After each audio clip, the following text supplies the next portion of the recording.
to the Hall of Fame. Here's Booker T and Brad Gilmore.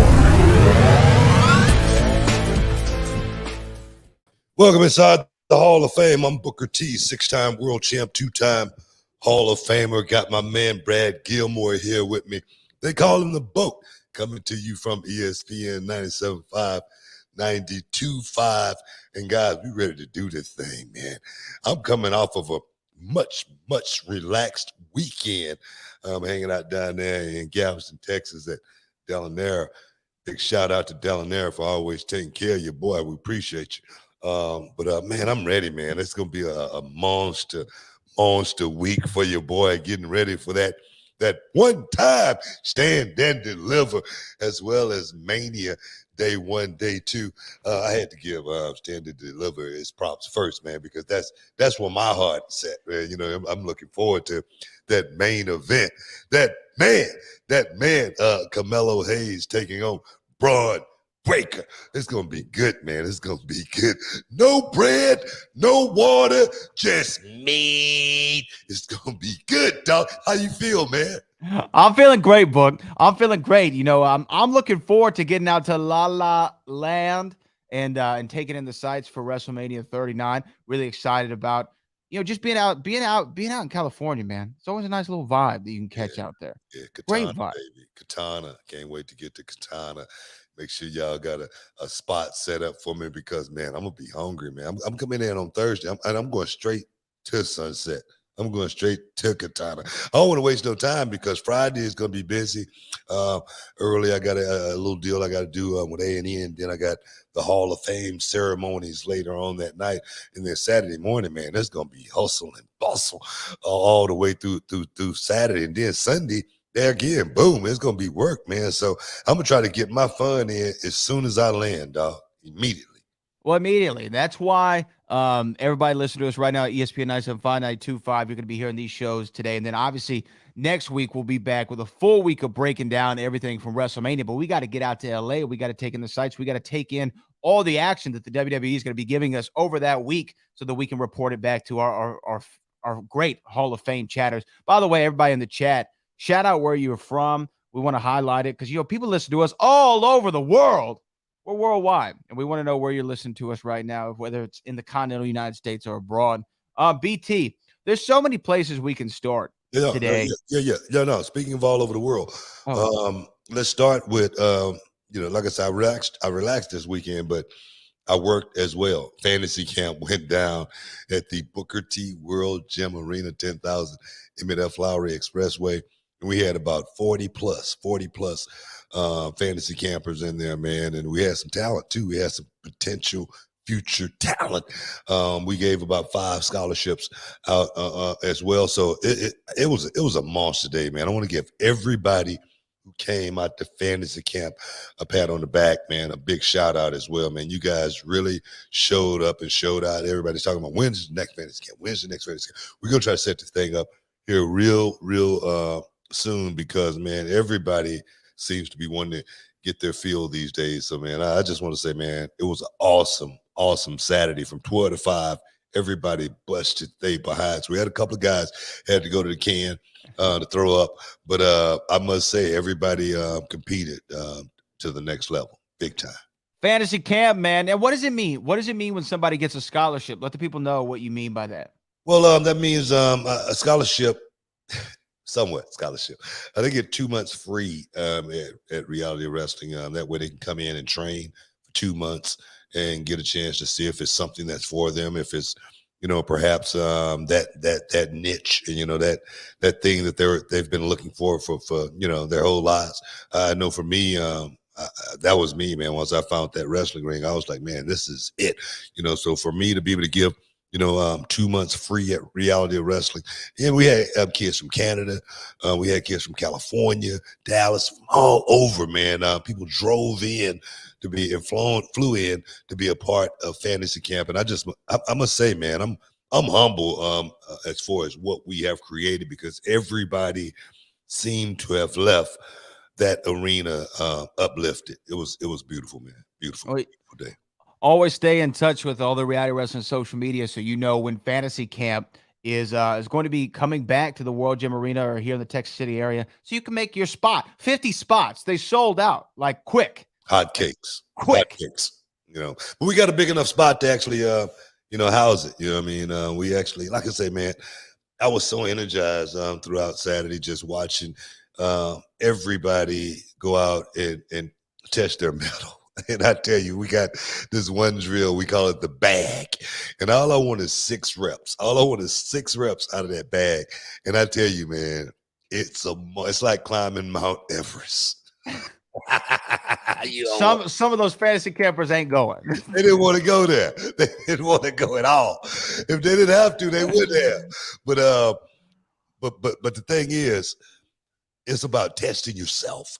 You know what I mean? You don't have to do it. You don't have to make yourself do. You don't have to go through that. It's like me, putting on fantasy camp. Man, I could be somewhere relaxing.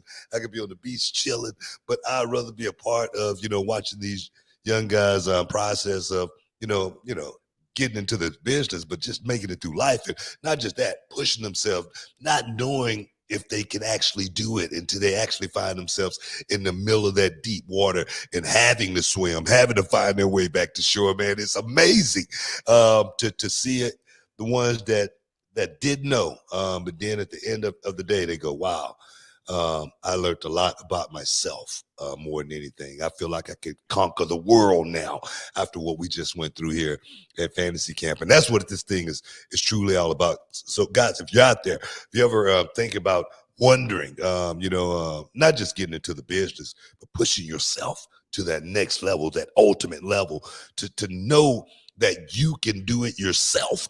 That's like me cutting my own grass. I do that because I need to know that I can do it myself. It's stupid, right?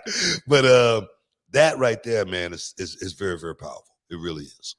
Yeah, so knowing that you can do it, knowing you can get the job done, it does go a long way. And so, like I said, for everybody out there, whether it's the bag, whether it's taking a bump, whether it's learning a collar and elbow tie up, if you want to get the feels of it, Fantasy Camp's always a great spot. Yeah. Book, I know that we're going to be talking about NXT Stand and Deliver predictions today, or we're going to go over the card. We're going to talk about WrestleMania 39 as well. And I know we're getting close to break, but I have one question for you real quick. It's completely off topic, but I never asked you, so I want to know. I was cleaning some stuff out in my house the other day, and I found this. This is the iPhone 1, right? Yeah. The very first iPhone. I found it in the house. When I first met you, you were an iPhone user. You were an iPhone guy. Very shortly thereafter, you switched to Android. Yeah. I don't know why that was. Why are you an iPhone user? Why'd you make the switch? Why'd you join the other side? Can you use that iPhone now? This one I can't. No. That's why. No, I was an iPhone user for about, 2-3 cycles. Maybe two cycles. But I realized it was a racket very, very quickly. And they are designed to go out just so you can go get in line all over again and buy a new one at the rate of $1,000 or whatever it is. I just think it's almost like a Ponzi scheme that will never, ever stop. Seriously. And that's why I say I cut the cord, from the iPhone. And now I'm a Droid guy. And these suckers right here, man, they last at least 5-6 years before you got to get a new one. Oh, I remember the last one you had. You put it through hell. Oh man, So that's the reason. But I got the iPhone too. I mean, but I only use it, just for certain purposes. That sounds like a burner phone. That's not what he meant for it to sound like. It's a business line, all right? It's a business line. Business line, man. Come on. It ain't no damn burner phone. We got to take a break, guys. Stick around. You're in the Hall of Fame. We'll be back in a minute.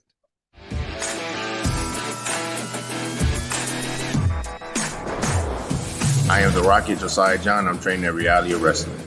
I've wanted to be a wrestler since I was a little kid, since watching it with my dad for the first time and seeing guys like Booker T wrestle. That's when I knew that's what I wanted to do. So I just had to take that leap, take that drive, and chase some dreams.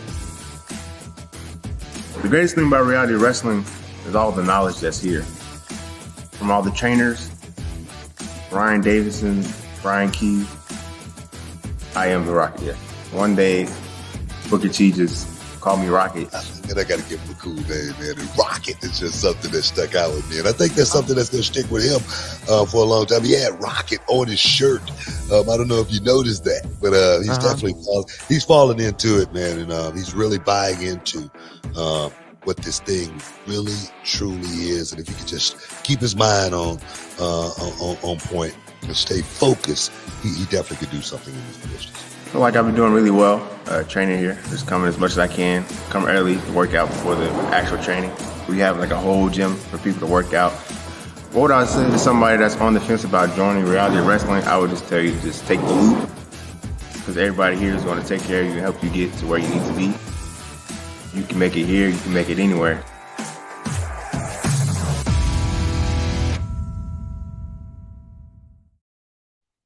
Boom! Welcome back inside the Hall of Fame, guys. We rolling. Man, my computer's still doing it, man. I updated and everything. I don't know what's going on here. But we good. We good. We still here. But we got a hell of a week upon us here. WrestleMania. One of the biggest times of my lifetime, of course, of the year, but my lifetime.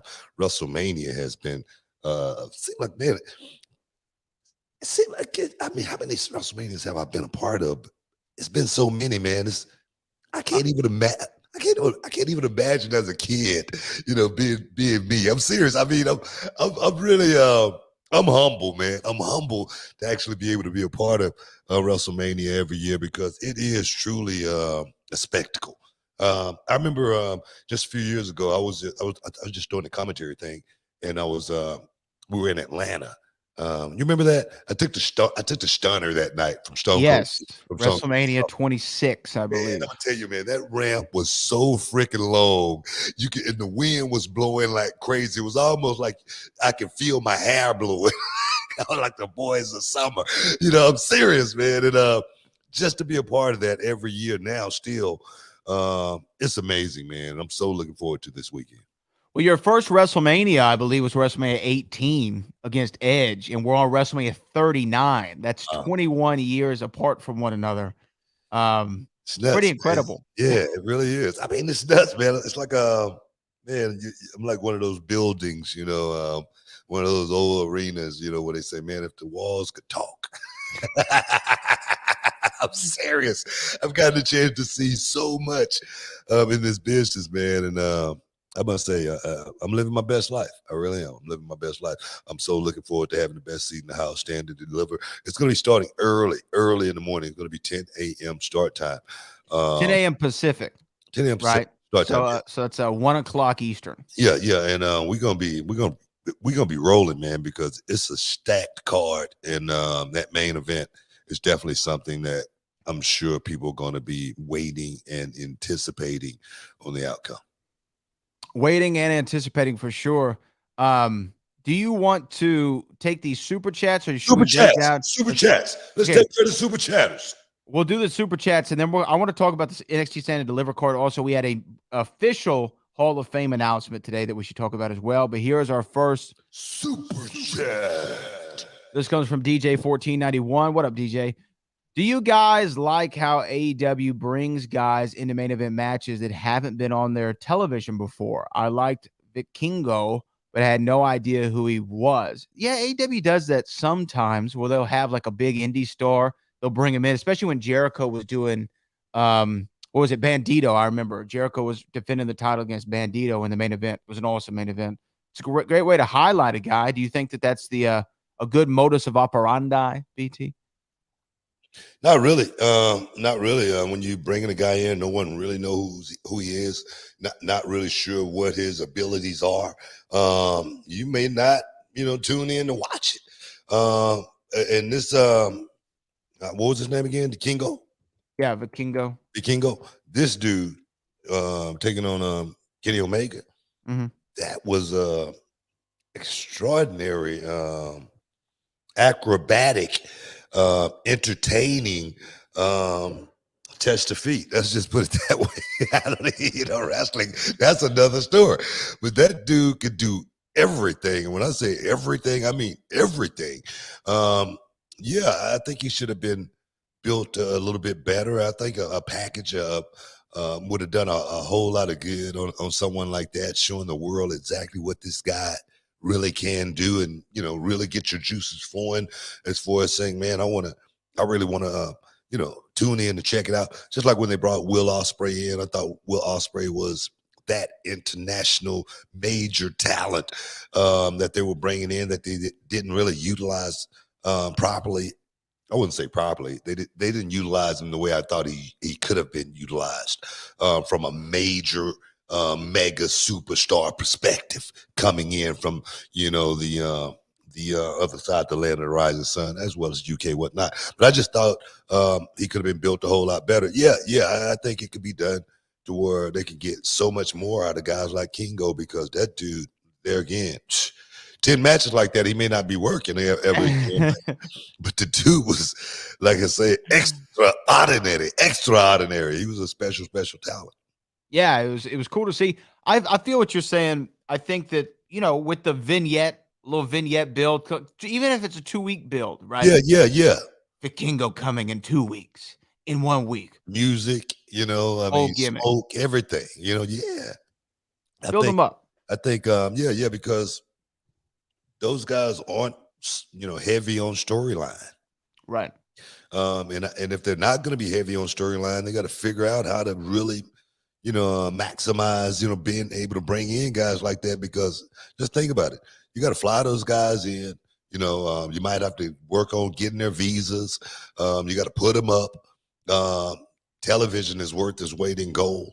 And you do all of that and you give the guy no buildup. It's almost like when I remember in I think it was Abu Dhabi, it's a guy over there, he does shows, and he brought Sting in and didn't advertise him.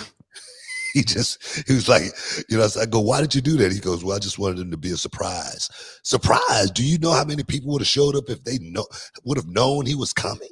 It's like Elvis. If Elvis came back and he was in the Toyota Center and we didn't know he was there, nobody's going to show up. But if everybody knew Elvis is back, man, I mean, shows sold out day after day after day, forevermore. So you got to be able to promote that. Yeah, and it's just kind of the oldest trick in the book, right? Let people know what they're going to see. That's why they would put promote. Promote. That's what that's all about. And yeah, I think those guys could do a whole lot better job as far as, I don't want to give them any ideas or anything though. Well, I mean, look, I've heard you talk to the students about it before, where you say, hey, what's on the marquee? Wrestling. But a lot of the times, the word wrestling isn't on the marquee, right? It's, hey, if you think about back in the days for like Hollywood movies, they just didn't put movie tonight, right? They'd say Judy Garland stars in The Wizard of Oz, debuting this Friday. Like it was a whole thing, right? You wanted to know, who am I going to see? What's it called? When can I see it? And so, yeah, I definitely feel that. I think that I don't mind, though, to go back to the question, I don't mind if they put somebody new in the main event slot, so long as that match, like you said, has been promoted and makes me excited to see it, and everybody knows to tune in, because we're going to see something that we've never seen before. Just think about this right here for 1 second. Do you think, even though it was a movie, but Apollo Creed giving an unknown like Rocky Balboa a shot at the World Heavyweight Championship, that's what that is. That's what that is. And I think everybody was wishing and hoping that the unknown Rocky Balboa would pull it off, especially those in that Philadelphia Barrows. So my thing is, yeah, man, you got to promote that thing. We now move to our next super chat, which seems to be about Super Chat. Stand and Deliver. Yeah. The superstars that should be called up after WrestleMania: 1, Dragunov; 2, Gallus; 3, Fire and Dawn; 4, Pretty Deadly; 5, Waller and Zoe Starks. The only one I think should leave out of that list right there is Zoe. The rest of them, as well as maybe Grayson Waller. I don't know, but I like Grayson Waller in NXT because he brings controversy and chaos. Mm-hmm. He's that one heel that we have in NXT that we need, I think, more than anything. But I think Zoe is definitely paid her dues and cut her teeth in NXT, and she's ready for a shot at the main roster. What she does with that shot is going to be up to her. But I think the rest of that talent on that list right there, Dragunov, Gallus boys, they need to stay put for a minute. Pretty Deadly, they need to stay put for a minute. When I was at NXT with you last week, I got to see Pretty Deadly up close for the first time. A lot of the talent up close for the first time. I know that you've talked well about Pretty Deadly, and I'd see the gimmick. I'm like, yeah, it's entertaining.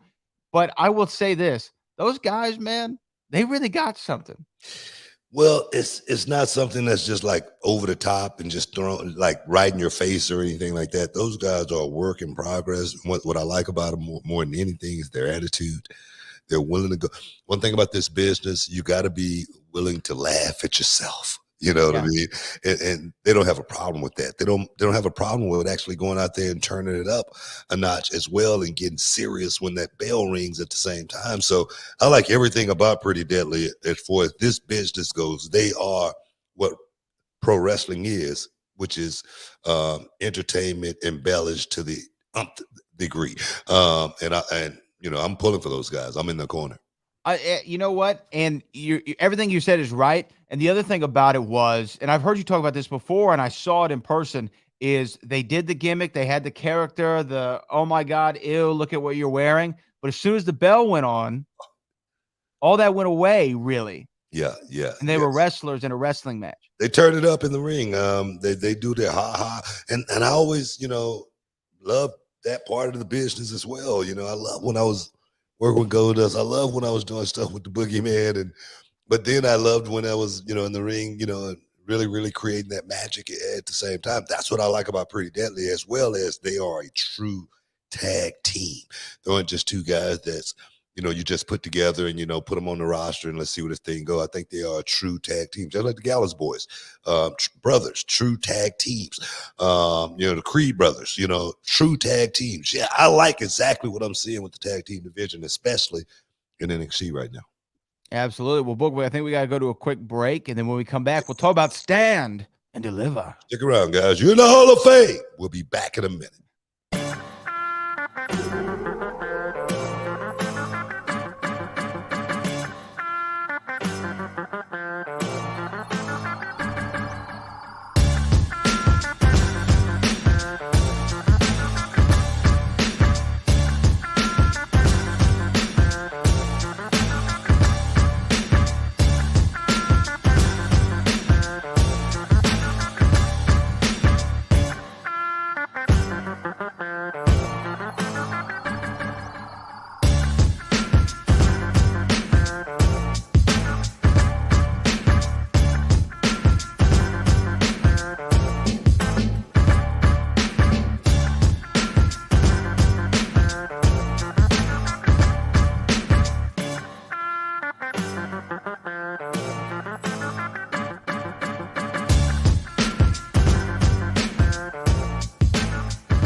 Welcome back inside the Hall of Fame, guys.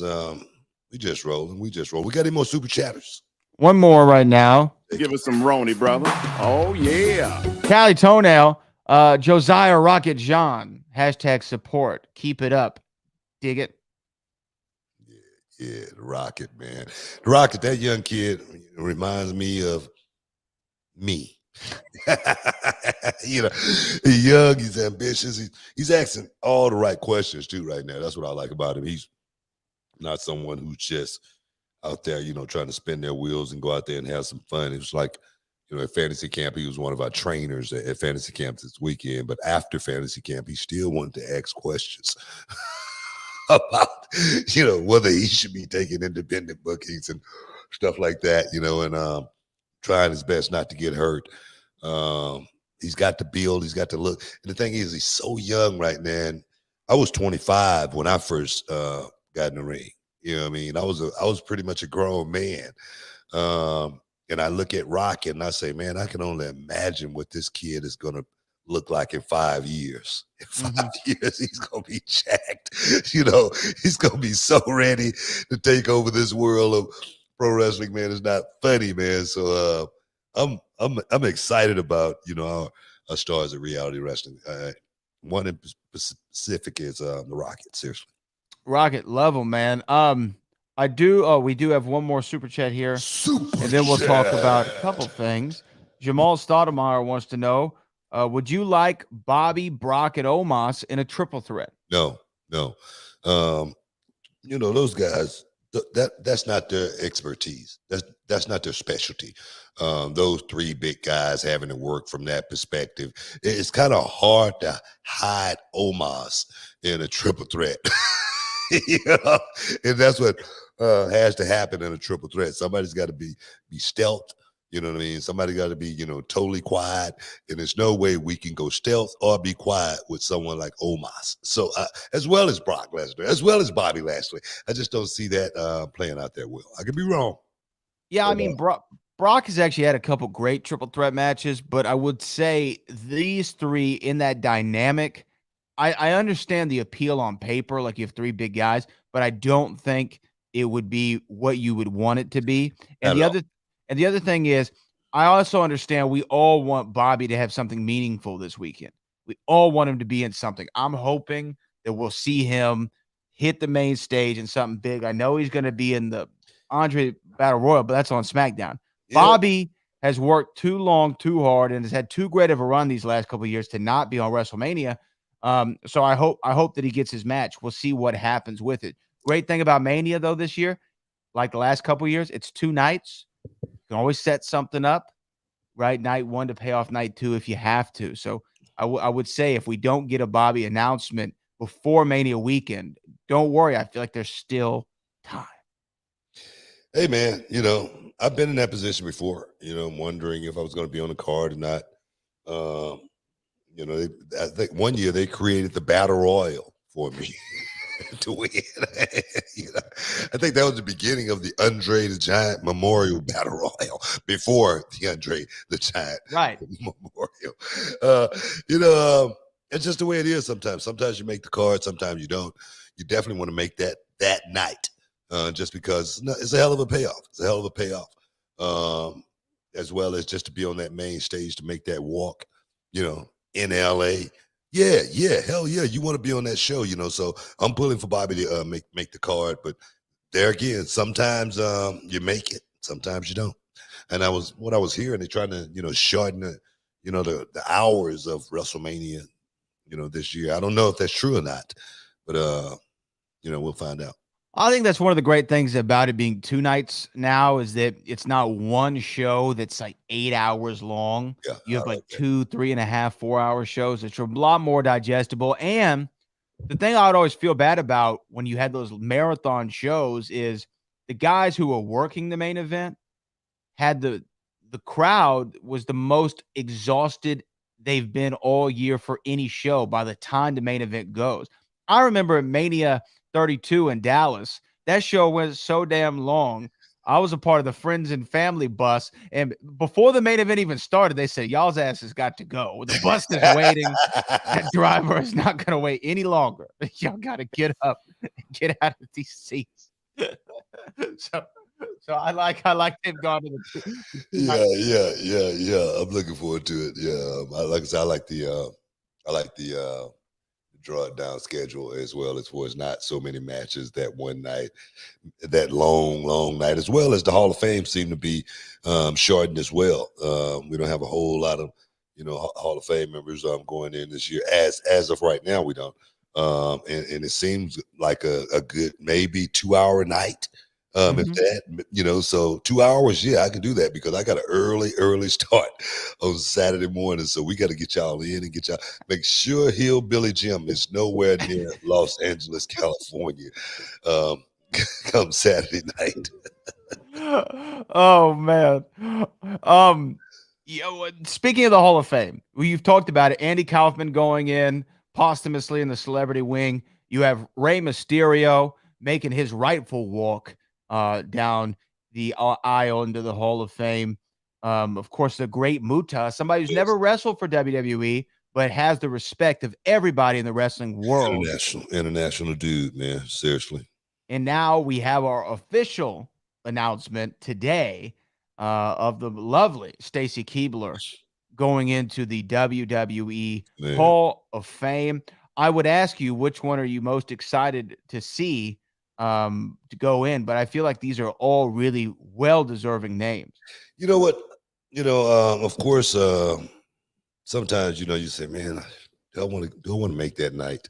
Do I really want to go? And then I was like, there's no way in hell I could not watch Rey Mysterio make that walk.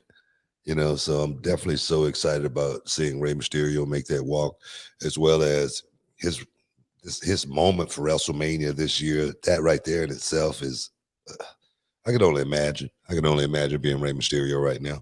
But this is going to be so amazing to watch Rey Mysterio make that walk. Get a chance to thank the fans, in the ultimate way, by going in and being immortalized forever. That's what that thing is going to be about. So I'm looking forward to it, as well as Stacy Keibler. I'm looking forward to seeing my friend Stacy Keibler make that walk and be able to thank the fans for a minute as well. That's what that thing's all about. Stacy contributions to the business, they definitely passed the test of time. People don't remember how Stacy Keibler got in this business. Do you remember? Did she win some sort of contest or something? She won like Nitro Girl? worldwide star search to be a Nitro Girl for WCW. Can you imagine all the ladies, all the bitches, all the women that they had to look at, and Stacy Keibler won out to now being not just a household name, but she's definitely made her mark in this business, and for her to be honored, it's pretty awesome. First of all, whoever was in WCW had to sift through all the applications back in the day, had the greatest job in the history of mankind.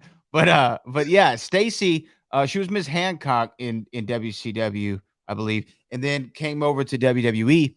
And yeah, man, I mean, obviously we've talked about before, I was a fan, but I agree with you. She's made such a contribution to the business, and she actually said this to people who broke the news about her going in the Hall of Fame. She said, I never thought I would be in the Hall of Fame, to be honest. I was completely shocked when I got the call. I had tears in my eyes. Now, you don't have tears in your eyes if you didn't really care about the industry that you were in. Stacy Keibler loves wrestling. She's talked about it before. When she was with George Clooney, she was showing him the Hell in the Cell match with Mick Foley. I mean, this is a woman who loves WWE and loves professional wrestling. And that was heartwarming for me to read, that she had tears in her eyes when she got the call. No, I mean, that's the way it kind of make you feel, man. I mean, you don't expect that. You don't expect. I didn't expect to go into the Hall of Fame, to be honest. At least not as young as I went in. I was like, maybe one day. But I tell you, when I got the call, I felt the same way, man. It was an honor to be able to, walk among the giants and the legends of the business. Having given your little part, your little piece to the business is awesome. And there again, the one thing for me, to be immortalized forever, through those fans who love you so much and gonna always, mention your name and praise you in so many different ways. So that's what this thing's all about. And I tell you, when I was talking about Stacy, last week before she got the nod, people, got their comments and they want to be negative. They want to be negative, but that's just the way people are. But I'm proud of Stacy Keibler, what she's accomplished, and I'll be there to still make that walk. You know what I mean? One more time. It's going to be good. We got to take a break. We got to take another break. Stick around, guys. You're in the Hall of Fame. We'll be back in a momento.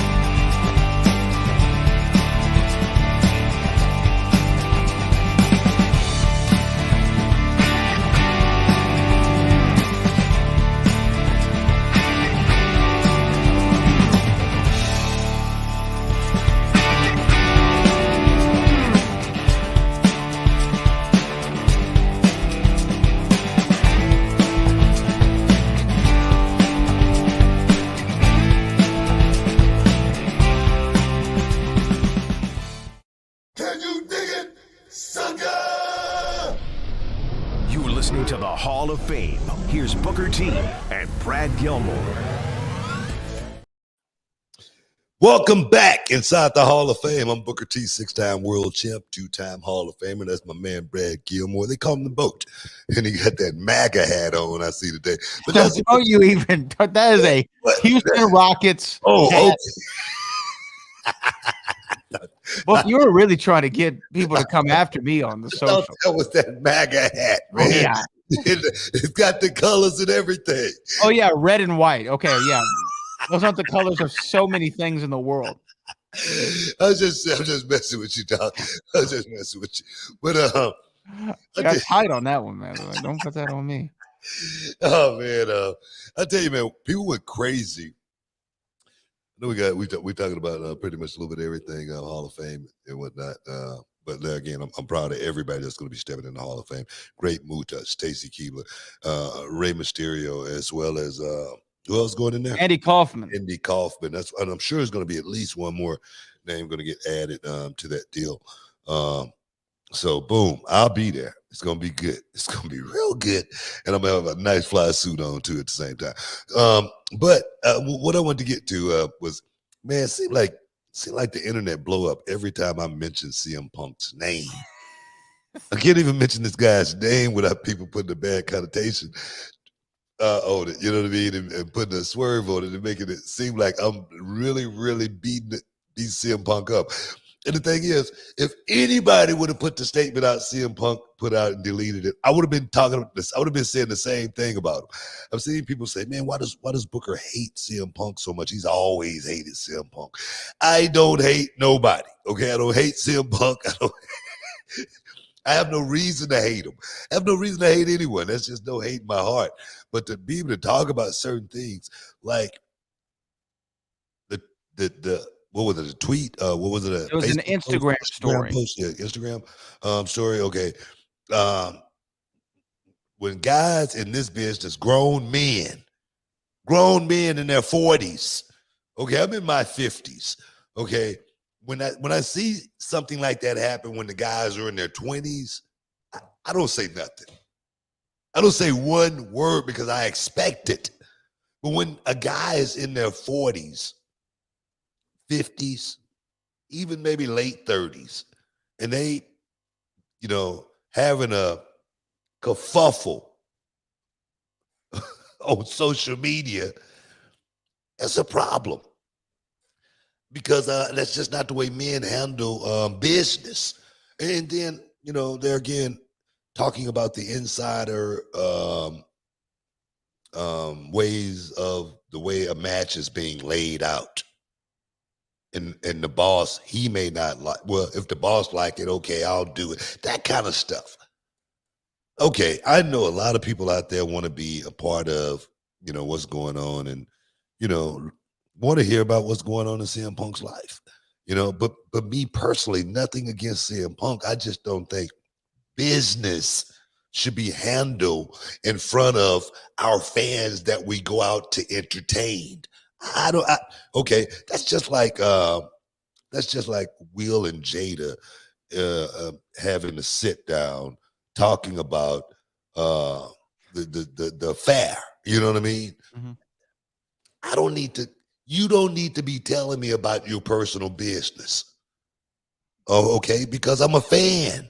I always want to feel like a fan. Let me give you another example. Go for it. When TNA used to let the fans come back in the back, and hang out with the boys. That's not real now. Okay, that fan cannot feel a certain way about me anymore because now they feel like that we're buddies. Right. We're friends. We could talk. I'm gonna tweet you and talk. We could talk about what you just put out there. That's what I'm talking about, guys. When you a star, it's like Madonna. When you see Madonna, she don't even want the camera to see her till she making some money. You know what I'm saying? I'm serious. Now, I know a lot of people might say, yeah, but, he's out of touch. You know what I mean? What's the one that I get more than anything? Not out of Company touch. Man. Not Company Man. That's the Company man is one, but it's another term that they use. I can't even remember what it is right now. But I'm totally in touch with what's going on in this world, and I just feel like at the end of the day, you know what I mean. At the end of the day, it's not going to be about the pay-per-views or anything like that. It's not. When the lights go off, you know, and the lights go off for all of us. All of us big stars, all of us main eventers, all of us leading men. The lights go dim for all of us. And trust me, at the end of the day, CM Punk may look back and say, man, I wish I would have did this a whole lot differently. That's all I'm saying. That's the only thing I'm saying, because you do not want to leave no money left on the table. You don't want to do that. You want to get it all. Yeah. And I just think CM Punk has left a lot of money on the table. And the thing is, you know, whether it may not even matter to him. He may be one of those guys that can live like Gilligan. You know, go get on the island and be totally by himself and eat coconuts all day. I'm serious. He might be. And money may not be something that, you know, bothers him or matter to him. I'm serious. So I get that part as well. But I'm just being real.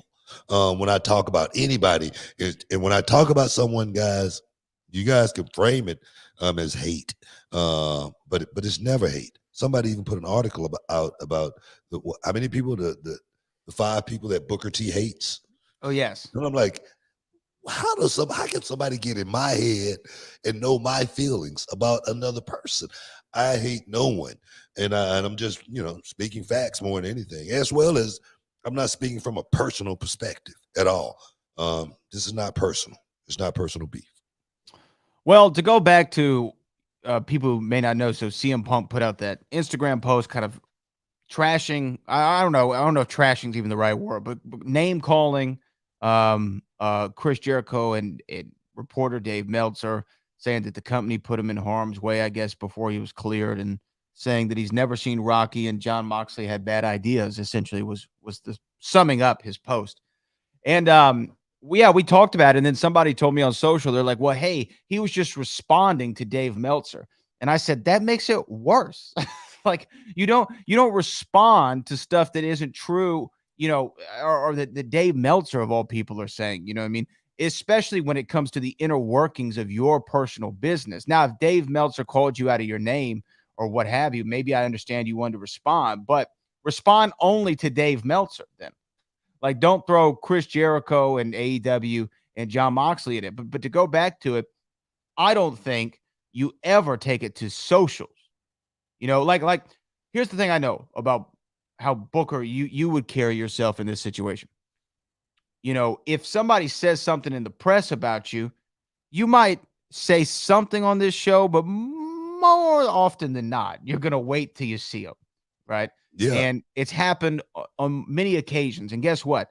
The vast majority of the public do not know when those occasions have happened, because you handle them like a man and you don't publicize it. You don't even tweet out, I just ran into such and such, and I had to let them know what time it was. It's just not something that you do. It's not something that most people would do in any work format or any work situation, whether you're in an office or you're working for AEW. You just don't normally handle your business like that. Now, I will say CM Punk has done several things that I've questioned. I'm talking about me. Brad Gilmore has questioned, why are you doing this? I don't think this is a good way of conducting business. Now, this just adds, in my opinion, to a laundry list of things that he's done. But to your point, had it been him, had it been anybody else, we would have had the same conversation of saying, this wasn't handled the best way. This is not how you do business. I don't hate CM Punk. Quite the opposite. When he had his pipe bomb promo, I was all CM Punk. I will say this. I am not fond of the public way that he's handled his business in the last decade. That doesn't mean I hate him. That means I don't like him. How he's handled his business, I'm not a big fan of. The thing is, do he care? You know what you think? No, probably not. And that's not even the point. That's not even a question here. We're just making observation more than anything. But to your point, if he doesn't care, Why do so many people care what we have to say about it? It's not hate, man. It is not hate. A lot of people, ride, man. A lot of people ride or die, man. I get it, man. A lot of people ride or die. They're riding. No, you're right. Yeah, you don't have to say ride or die. They're riding. yeah. But no, I just want to get that out there. Hopefully, they can rectify that situation. I was reading. There is a lot of talk in AEW that the locker room not, welcoming CM Punk back. If he did want to come back, at least, the majority of the upper echelon higher ups, the guys who are really making the decisions. That's just rumor, hearsay. But if CM Punk come back, man, it would definitely be news. And guess what? We'll be talking about it. Be a hell of a rating too. Yeah, you're in the Hall of Fame, guys. Stick around. We'll be back in a minute. Every time I come here, I just have so much fun. I go home and we just can't stop talking about it till we come back. The whole roster, top to bottom, star-studded guys. We drove 12 hours from Atlanta. This comes to one whistle for the world. It's one of the premier independent wrestling promotions across America. It's a well-oiled machine, and there's a lot of good talent, which is very rare on in these shows to see so much talent on one show. The organization that he has right now, I think and truly believe that it's one of the best organizations out there. Brian Keith is 15 feet in the air! Brian Keith from up top! A lot of fun, a lot of good athletes, good wrestlers, good family fun. I've been around with a lot of the other independent groups, but this to me is a very, very top and first-class operation. Reality of wrestling, one word, heart. And that's what Booker T is bringing to Houston. It's already special. He's created opportunity, and he's creating great talent, as you guys well know. Can't make it happen without these young people, without the fans coming out and supporting this thing. This is the flagship of Texas wrestling. This is the beginning of something big. It ain't gonna stop. It's the best damn promotion in the country right now. The best independent promotion in the country. The best talent, the best coach and teacher that there ever was. And this is where it's at right here in the reality of wrestling. Believe that. Oh my goodness! A Davidson driver! It's very professional. It's a very good production. Booker's doing it right. I really enjoyed being a part of it. Oh, what a rush! The future of wrestling is reality of wrestling. That's the reality of the situation. I'm Roddy Piper, and you're watching Reality of Wrestling. Be there, be square, baby.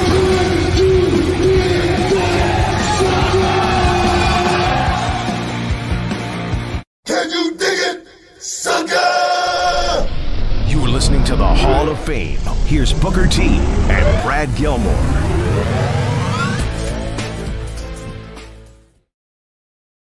Boom! Welcome back inside the Hall of Fame, guys. We're talking a little CM Punk there, but we ain't got to keep talking about CM Punk. But if y'all want to talk about it, if y'all got some questions about CM Punk, just hit us up in the super chats, man.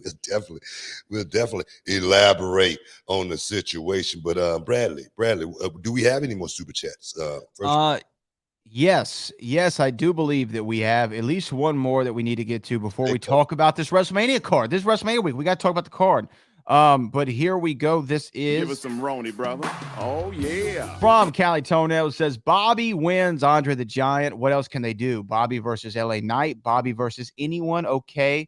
But okay, save us, BT. Booker T versus Bobby Lashley. That ain't happening. Somebody got to do it. But I do like the Andre the Giant Memorial Cup.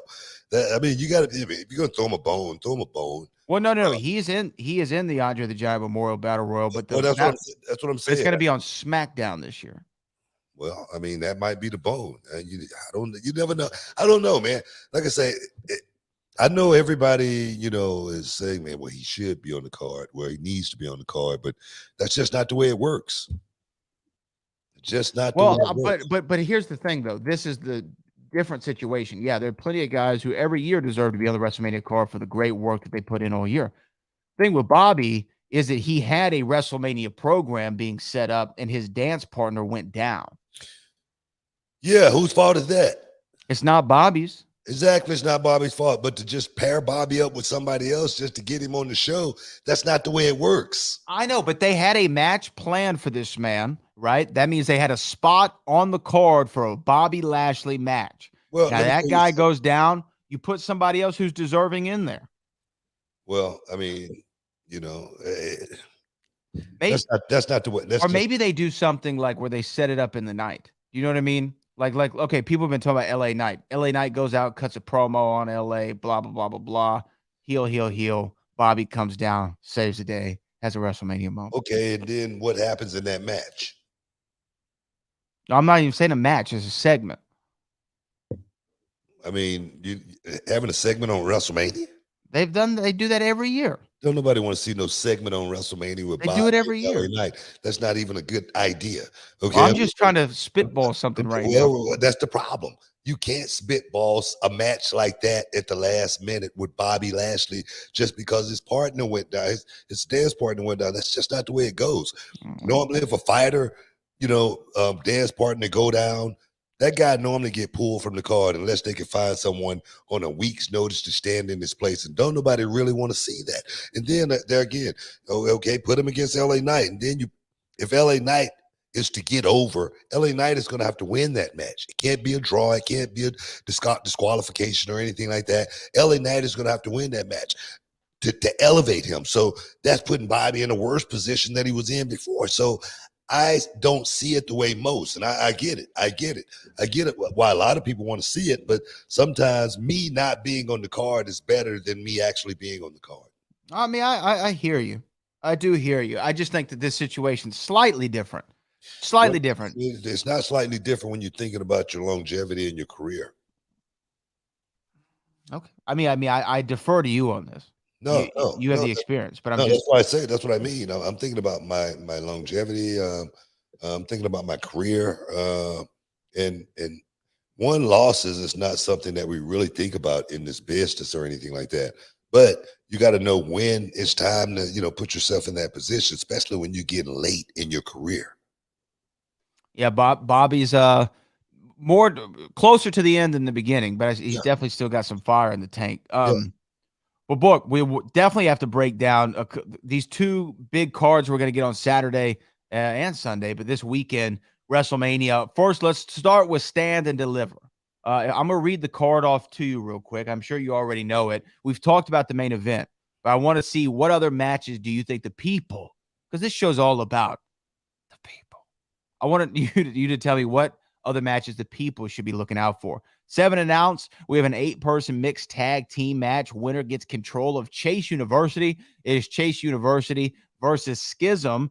One of the members of the Schism is Ava Rain, who will be making, I think, her in-ring debut on NXT Stand and Deliver. Also, you have a triple threat match for the NXT Tag Team Championship. Gallus, Creed Brothers, and the D'Angelo family. A fatal 5-way for the NXT North American title. Wesley, Dragon Lee, JD McDonough, Dragunov, and Axiom. The tag team match for the women's tag team titles is up as Fallon and Kiana take on Alba Fire and Isla Dawn. Couple last ones. You have the ladder match for the NXT Women's Championship. Roxanne Perez is out, so replacing her in this match, you're going to have Zoe Stark, Gigi Dolan, Tiffany Stratton, Lyra Valkyria, and Indy Hartwell. And, of course, Johnny Gargano versus Grayson Waller in an unsanctioned match. Those are all aside from the main event, which is Braun Breaker and Carmelo Hayes for the NXT Championship. What 2 or 3 matches should we be looking out for the most, Book? If you're a layman to NXT, you don't watch it on a week-to-week, but you're tuning in for Stand and Deliver, what should people be watching? Oh, man, it's going to be a hell of a night. And that's Lyra Valkyria. I said Lyra. I'm sorry. Yeah, I don't want nobody to be beating you up like what I said. Penelope Ford.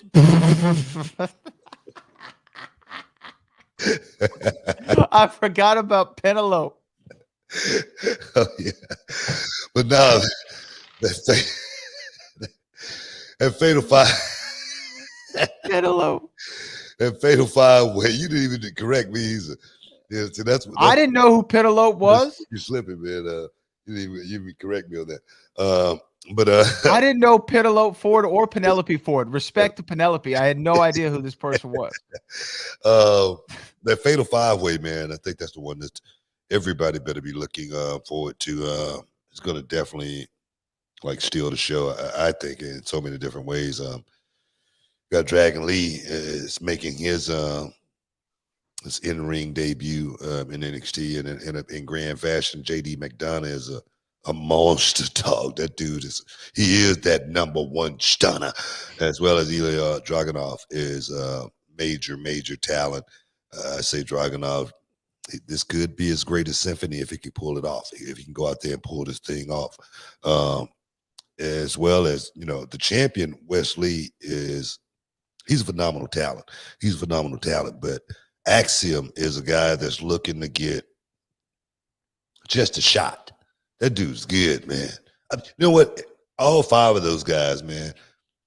I don't talk about give guys props, too often, like I'm giving these guys. But every one of those guys, I haven't got a chance to see Dragon Lee, so I'm the card is still out on Dragon Lee until I actually see him inside the ring and what he does from an in-ring prowess perspective, from a psychology perspective, as well as how talented he really is. But all of those guys, man, are very special talent, man. Extraordinary talent. And I saw an article went out this week, and I called Bron Breakker and Carmelo Hayes, the pillars of NXT, but Skyscraper need about 10 pillars. And I put those 5 guys that's in that Fatal 5-way as being a part of that system, holding this company up, holding NXT together, because they're, again, man, special, extraordinary talent. You guys are going to see something displayed perhaps that you have never seen before in that matchup. Trust me. What are your thoughts on this NXT Women's Championship ladder match? I mean, Gigi, Zoe, Tiffany, Lyra, Indy. Yeah. Gigi definitely looking to make a splash. JC's out. She's down. She's hurt, bruised, battered, and torn. And I'm sure she wishes she could be a part of this thing. But I'm looking for Gigi Dolan actually to, hopefully this could be her night. This could be that moment that she has been, waiting and anticipating for quite some time. Of course, I would love to see somebody else in there doing their thing, but it's going to be good. We'll see how it play out. And then the other one I wanted to highlight here, we talked about that 5-way. We talked about the women's tag title. What do you think about Grayson Waller, Johnny Gargano unsanctioned match? I mean, Gargano's back. We might as well use him. Okay, I'm not a big fan of Johnny Gargano or anything like that. I wonder why the fans have such an infectious relationship, and love for this guy. What? I'm already predicting the headlines for tomorrow. I'm sorry, I was trying to write them before you even finished the sentence. Infectious love affair, relationship, love affair. I just want to make sure we get that part in there if they're going to write it. Contagious. You know what I mean? What else? What other adjectives? What else can we use? I think you've covered the whole gambit there. No, man. I want to see how the thing play out. Gargano's back. Taking on Grayson Waller, and Grayson Waller actually probably feel like he should have had that spot on the main roster before Gargano ever should have had that spot. So this is going to be good. It's going to play out very, very. Stick around, guys. You're in the Hall of Fame. We'll be back in a minute. Will Allday versus Cameron Cole. Texas champion versus Reality of Wrestling champion. Years in the making. Ex-best friend versus ex-best friend. I know what I'm getting into. I know you're one of the most exciting, high-flying wrestlers in the business today. And for every punch you have, Will, I know the counter punch. Long ago, the years where we used to train together. And I remember every move. I remember everything in your arsenal, Will. So what is it gonna take? You see, for me, I'll do whatever it takes, and you're gonna find that out, Will. Will Allday versus Cam Cole once again. This time it's going to be different. It's not going to be best friend versus best friend now. It's not going to be me looking in your eyes knowing that at the end of this, we just want to see who the better man is. Yeah, let's talk about that match. And Cam, I knew getting into the ring with you then how good you were. Cam, I know now that you're even more dangerous. But Cam, you strayed. Ever since you and I faced in that last match, a year ago, something changed. You started walking down this dark path where you would do anything to win, Cam. And you know what that sounds like to me? That sounds like weakness. Can you dig it, sucker? You're listening to the Hall of Fame. Here's Booker T and Brad Gilmore.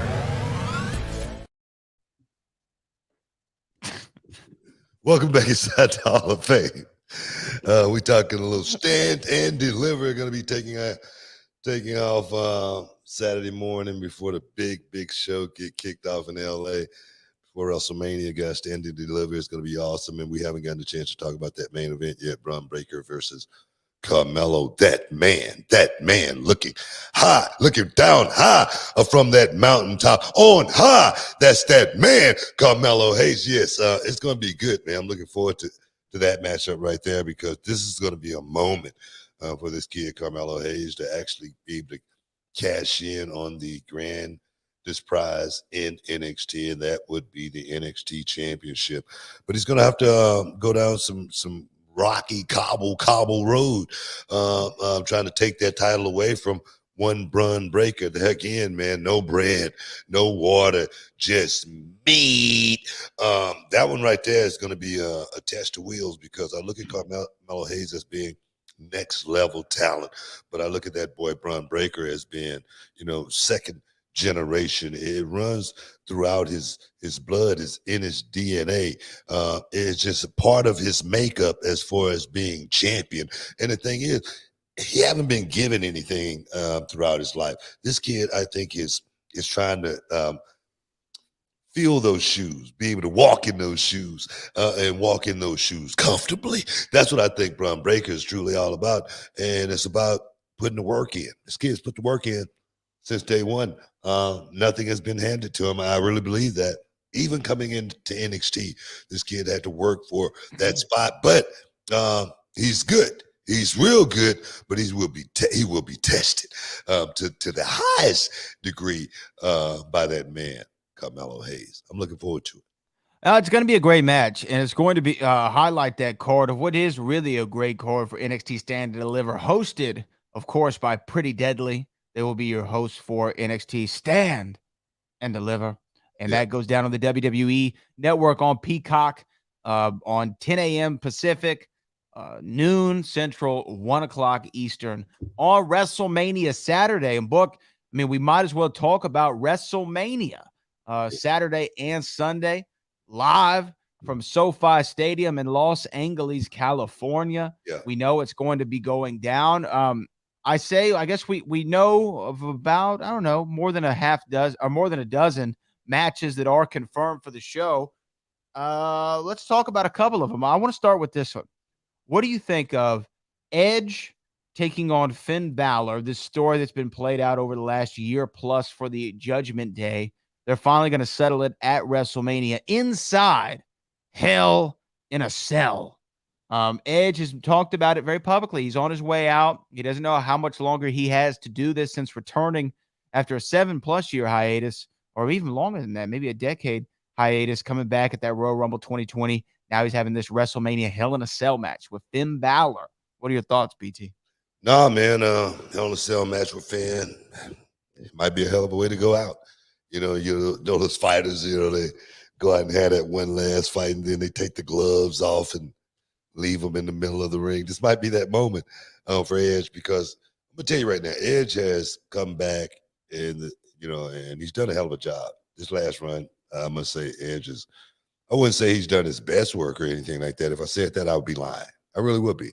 But he's done some great work as far as going out here, really trying to manage these young guys and put these young guys in a certain position where they can come up. That's what I've been noticing more so than anything. So for him to actually mix it up with Finn Balor, Finn has always needed something I've said it for a long time. Finn, guys like Finn Balor, guys like Ricochet, they just can't come in and get over on their talent alone.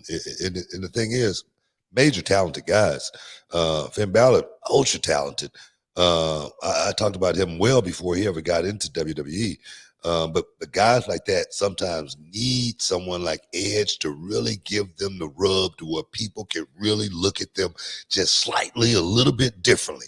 And sometimes it might be, the rub from an outside perspective, but sometimes it can be a rub from an inside perspective where they really can get a chance to see a guy like Finn Balor go out and do some real work, and get some real emotion drawn out of the people. So, yeah, that's what Edge has been about more so than anything this last run, I think, than anything.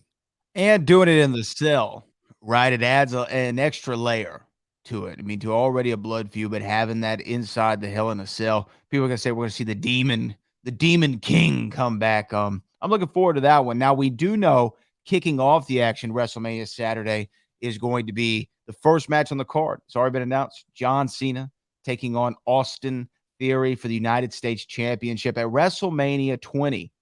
John Cena started the night off in Madison Square Garden wrestling for the United States Championship. He does the same thing now 19 years later, although this time it's not the Big Show. It's Austin Theory. We've talked about this match before. I have a feeling these two could really go out there, and this could be the stamp. This could be the stamp that Austin Theory's been waiting on, the solidification of a career. No, man, this is a hell of a deal John is doing, man. Come back and work this kid. Give him the rub, put him in a position to where he's going to be, working with, this kind of like, that's the main event for him. Yeah. Austin Theory, that's the main event of all main events. Can you get any bigger than that? No. It's kind of like, I hate to keep freaking, rubbing salt in the wound, but that's kind of like, when CM Punk was taking on The Undertaker. It wasn't for the title, but it was The Undertaker, and, he may not think, it was that big of a match, but for me, I'm comparing The Undertaker to John Cena. That's what I'm doing here, guys. So don't take it anywhere other than that. John Cena taking on Austin Theory, man, I could only imagine being that kid. Austin Theory getting ready to do this at WrestleMania. Dog, man, this is unbelievable.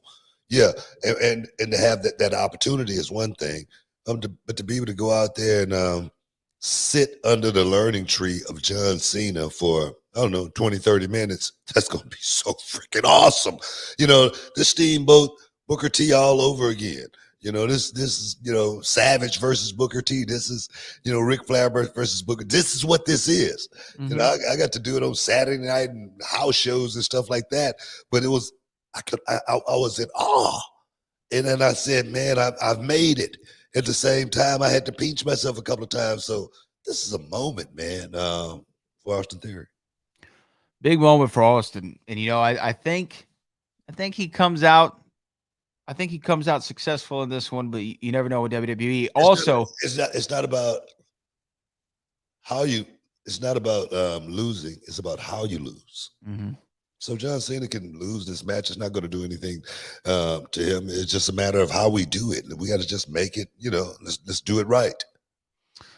A match that's also going to be going down on night one on this man's birthday. The YouTube sensation Logan Paul is turning another year older and is going to be facing Seth freaking Rollins in a one-on-one match. Both these guys super athletic. Seth, you've called him one of the great storytellers of this modern era. What do you think of this matchup between the two of them at WrestleMania? I think this could really be a good match, because one thing about Logan Paul is what's I think was underrated about Logan Paul is his selling. He actually knows how to go and perform. I don't know if anybody talked to this kid about the four stages. You know what I mean?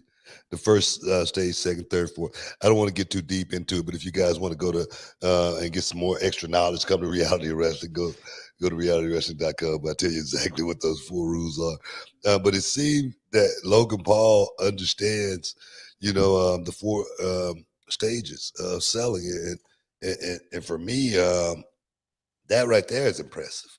To be able to go out there with Seth Rollins, there again, a guy who knows exactly what he's doing in the middle of that square circle, a guy that could take you and lead you where we need to go.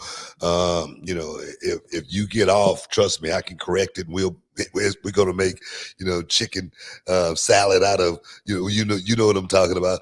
That's what Seth Rollins is capable of doing, and having an athlete like Logan Paul. Only thing I need Logan Paul to do is keep his ears open.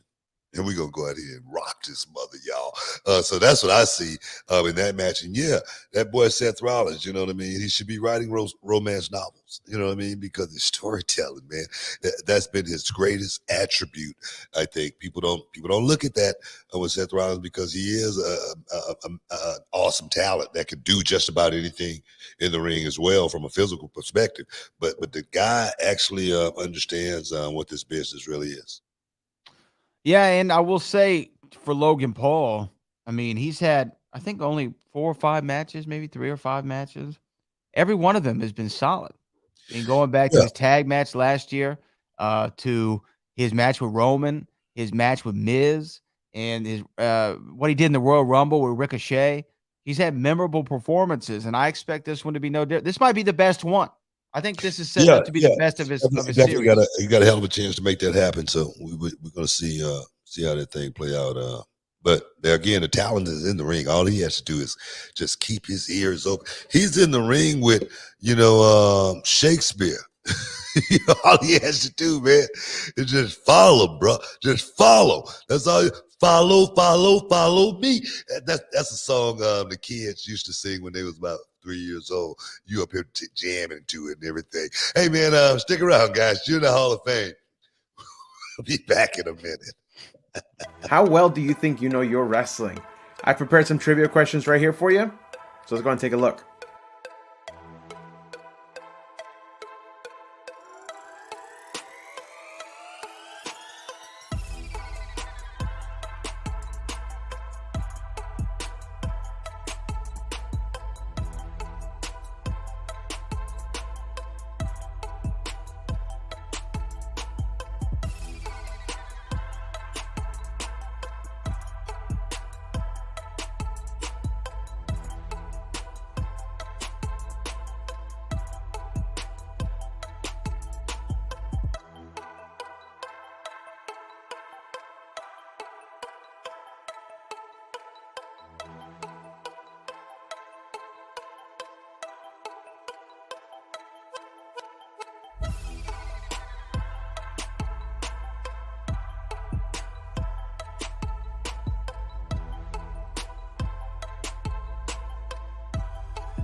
How was that? I hope you did well. Now let's throw it back over to Brad and Booker for the Hall of Fame. Shup! Welcome back inside the Hall of Fame. We just rolling down this WrestleMania card, man. But I just saw something on Twitter. I want to send a get well to our man Christian Harloff over at Schmodown. Brother came down with COVID. Man. He's doing him pretty bad. Seemed like I thought we had got COVID behind us. Seemed like it feels that way a little bit, right? It feels that way. A buddy of mine gave me some vitamins out in LA when I was out there when COVID was rampant, and I got the shot and all that. But I swear, man, since I've been taking those vitamins, I haven't gotten sick one time. But then again, I did get COVID after that, but it was such a mild case that it didn't even affect me at all, and I got got my senses right back real quick, as well as I took the second test within about 3 days, and I was negative again. So yeah, man. But I thought COVID was behind us, man. It seemed like. Yeah, I didn't know that about Christian, so I hope Christian's doing well. I'll have to check on him after we wrap up. Yeah, I thought it was over, man. But you know what? Like, if you do what you're supposed to, just like with anything, you have the vaccines, you're probably gonna be fine. There are treatments out there. I mean, I don't. What have you seen that commercial? Like it's a terrible commercial for the COVID pill. Have you seen this one where she goes, I got COVID, and I'm way overweight. So when I get this, and that's a high risk factor. So when I get COVID, it's Paxlovid. And I guess that's the name of the. I've You've heard, seen this? I've heard the commercial. I just haven't looked at it. I'm like, it's one of why those is she- type of commercials. Yeah, Paxlovid. I remember that. Yeah. I'm like, why is she talking about how she overweight? Like, I mean, I can understand if you said, I have type 1 diabetes, or I have heart problems, or I have, cancer, or whatever, God forbid. But she's like, I'm overweight. That's a risk factor. So when it's COVID, it's Paxlovid. Oh man, I hate those kind of commercials. I Man. hate them too, man. I swear they so stereotypical, man. They just try to. Oh man, I hate them. I don't even want to talk about it. But let's finish talking about WrestleMania. Let's keep rolling down the highway. This is what they call the go home edition of the Hall of Fame. You will be, the next time you hear us, WrestleMania will be in the past, but we're talking about it right now because it's in the present. Another one I wanted to throw at you. What do we think of Bianca Belair and Asuka?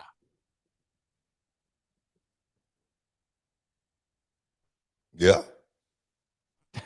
That's all you got? No, is that the question?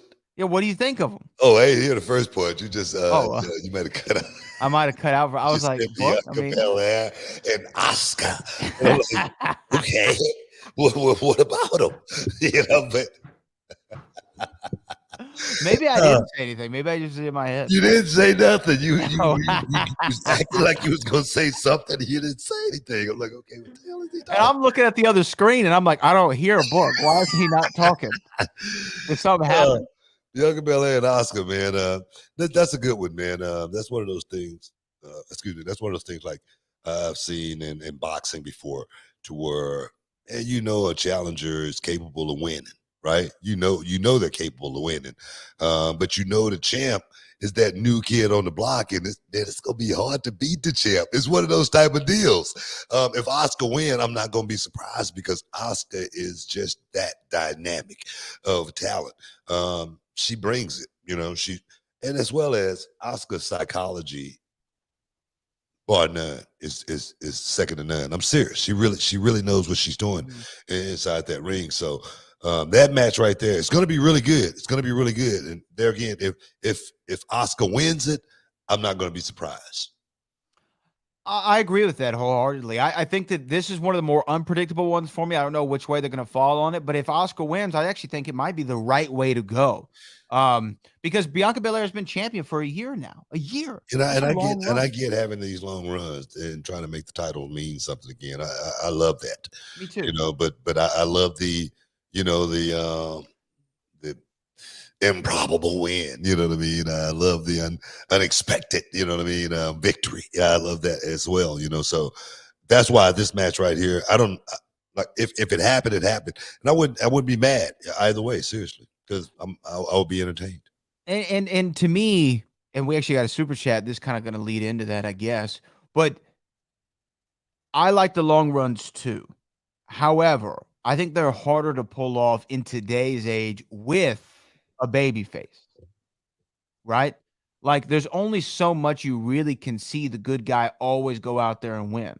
Always. Like we love in any movie you've ever seen, the hero's got to take a fall at some point so we can see them come back again.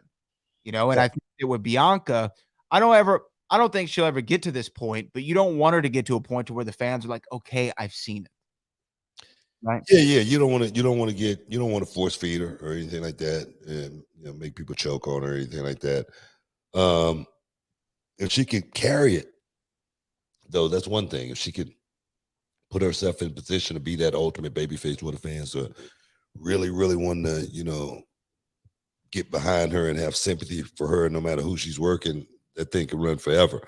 But I'm like you, in this day and age, it's kind of hard to be able to pull something off like that, as well as it's just so much talent to go around, just so much good talent out there that we can be capitalizing off of. And for me, I look at Asuka as an international talent, you know what I mean? So if Asuka wins, Japan wins, so that's like, one of these big soccer tournaments, so everybody wins because money pours in that aspect. I'm serious, so I'm thinking about that. I'm thinking about that at the same time.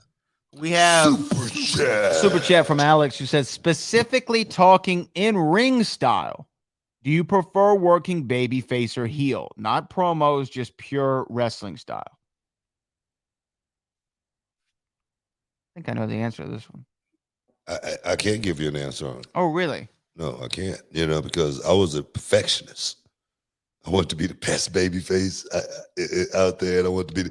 I can tell you which one is harder. That's the question I think you should be asking. Okay, which one's harder? It's harder. Being a baby face is harder than being a heel because you got to work. You got to stay moving. Everything has to be done quick. It has to have a pace to it. You got to look good all the time, even when you're selling, even when you're getting beat up. Your win. You got to be able to go hard and go long. A heel just got to keep up. What we talk in the business, we say walk and talk.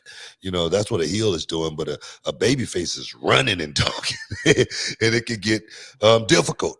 But I loved it, man. I relished, pushing myself to the next level. That's like those kids at fantasy camp wondering if they could do it. Man, I wondered if I could do 40 minutes straight, but I say, let's try it. Let's see what we can. And then I want to look like Ali at the end of that 40 minutes, still throwing punches, still throwing shots after the match is over with until I get through the curtain. And then oh my God, what was that? But that's what the difference is between babyface and heel. The real players, they love both sides just as much. The guys who did it well, and I think I played a really good babyface, and I think I played a really good heel.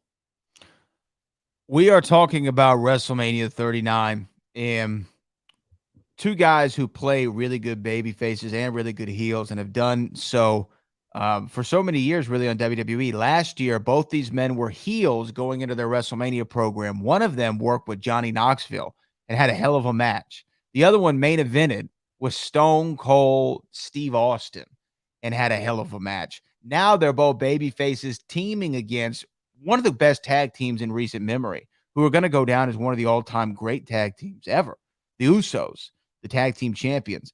This match, it really does have potential to be the match of WrestleMania. When you talk about a pure match storytelling standpoint, this has potential to be the one. Yeah, man, it's crazy how this match has come together. Usos, KO Sammy. I tell you, man, it's just good work more than anything. Usos, come on, did you think they were going to break up? Of course you did. And that's the beauty of it. To really be taking on that roller coaster where you want them to break up. You want to see Sammy come up, and then those two guys being the best of friends and that coming full circle. You didn't see that coming at all. You didn't. So I like it, man. I like it a lot. And the thing is, that might be the team to beat them. Makes sense. But I don't like booking the show, so we'll wait and find out in a few days. All right, and you know what? We only have about a minute left. So we have to talk about the main event. Cody Rhodes, Roman Reigns. What do you expect to see? And I know you don't like booking the show, but is there a high likelihood we might get a new WWE champion at the end of WrestleMania Sunday? Oh, yeah, it's a high likelihood. We're going to get a new champion. I'm not guaranteeing or anything. I wouldn't bet the house or anything like that either. But it's great. It's a great story. I'm telling. It's a great storyline. Cody coming back. No one saw this happening. No one saw this happening. As well as, man, the ramifications of that happening is huge in so many different ways. And we'll talk about it after, if Cody actually happened to pull it off. I don't want to speak on it too soon or anything like that. But the ramifications, man, the shockwave that will send through this business and the ripple effect that will be felt around the wrestling world. That was pretty cool right there. The shockwave and the ripple effect. That's big. That's real talk, dog. That's real talk. That's game right there. But it could be huge, man. Let's just say that. I'll be waiting to see, man. And hopefully, we'll be talking about this next week in grand fashion. But we got to get out of here, man. We got to get out of here. Hey, guys, I want to thank everybody for participating, getting your champagne wishes, carry your dreams right here inside the Hall of Fame. I want to thank you, Bradley, as always, for getting the heavy lifting done, man. I mean, you had your biceps and your triceps working today. But as always, guys, next week, same place, same time, right inside the Hall of Fame. Peace. We out here.